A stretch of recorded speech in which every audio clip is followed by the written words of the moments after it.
We launched the instant pay system 3 months ago. We have roughly 35 banks in Ghana, and as we speak today, 18 banks are fully connected, enabling individuals and businesses to be able to send and receive payments instantly.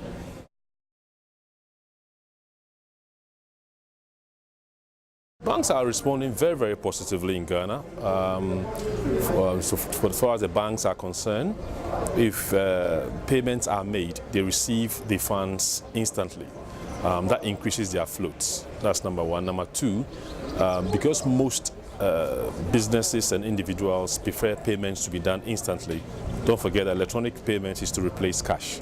Cash is physical instant. Instant pay is electronic instant. So it directly replaces cash in that regard. So once it comes to the banks, they receive their funds instantly. They are able to accumulate more float. It helps them to become very innovative as well. One of the things that we are doing in Ghana is to link the instant pay engine to your mobile phone. So if I can't remember your account number, I can remember your mobile number, and I can link it to it and make payments. Makes payments easier. Secondly, we'll also look at the possibility of linking email as well. That's in the distant future. But for the banks, it reduces the number of individuals who actually go to the banking halls. So they are reducing the number of individuals who actually physically walk into their banking halls. Eventually, the thinking is that the brick and mortar banking will eventually decrease, because the whole thing is for us to move towards branchless banking.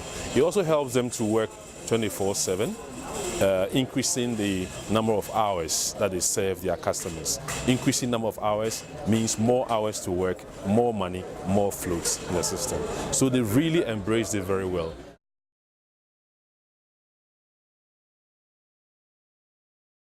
If we look at the cement, the breweries, the various manufacturing companies in Ghana, they have wholesalers who buy in bulk and make payments. When they buy in bulk, what they then do is that they go to specific banks to make payments. But what the instant pay would bring to bear is that in the comfort of their homes, they can make selections. When there's a total, the total amount will default to the instant pay engine, and then they can make payments. The brewers or the manufacturers will see that payments have been effected and dispatch can continue. So yes, it's a laudable thing that everybody is looking for, not just the banks, but the corporates, individuals, and government as well.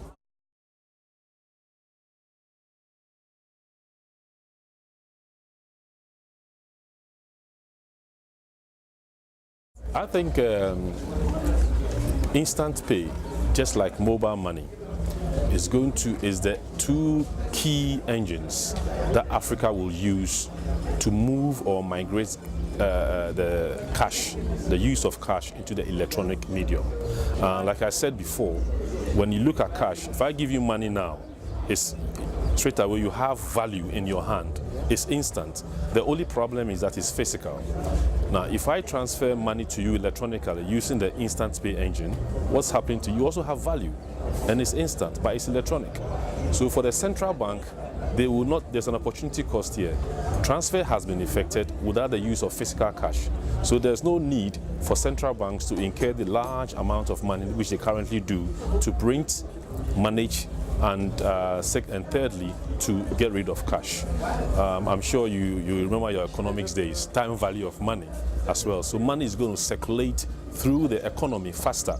If I give you 100 cedis, $100 to do business, and you are able to make $10 out of it in a given day, and I give you $100, you're able to receive it quicker, and therefore you're able to make 20 cedis. So the quicker you turn it, the velocity of money, the faster you get returns. So that is going to increase the rate at which business is carried out, and that would ultimately increase the GDP of the economy as well. It will also decrease fraud.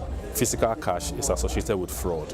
Electronic, yes, there will be some amount of fraud skewed towards a particular type, but there will definitely be a decrease in that regard. So on the whole, it's good news for the economy as well.